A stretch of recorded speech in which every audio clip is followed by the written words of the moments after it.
জামাতে ইসলামী বাংলাদেশ জামাতে ইসলামী নামে একটা সংগঠন আছে, জানেন ভাই? জামাতে ইসলামীর সাথে কওমি আলেমদের অনেক মতবিরোধ আছে।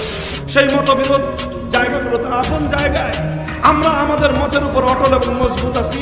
আমাদের দলিল আমরা মনে করি সঠিক, ওনারা সেই জায়গাগুলোতে ভুলের উপর আছে, সেটা ভিন্ন বিতর্ক। কিন্তু জামাতে ইসলামীকে বাংলাদেশের সর্বোচ্চ আদালত হাইকোর্ট নিবন্ধন বাতিল করে দিয়েছিল, আপনারা জানেন, অবৈধ করে দিয়েছিল। কেন? ৭১ সালে তাদের ভূমিকার কারণে।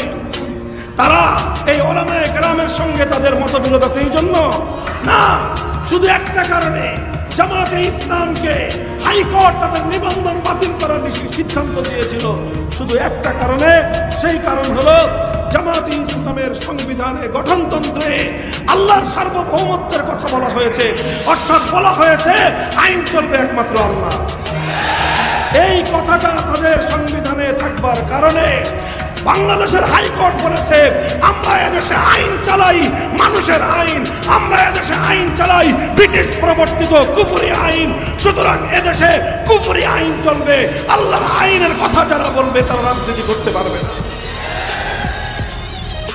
এবার আপনি এই কথাটা নিয়ে বাড়িতে যান, এরপরে আপনি চিন্তা করে দেখবেন যে আপনার হৃদয়ে রক্তক্ষরণ হওয়া উচিত না আপনার হাসি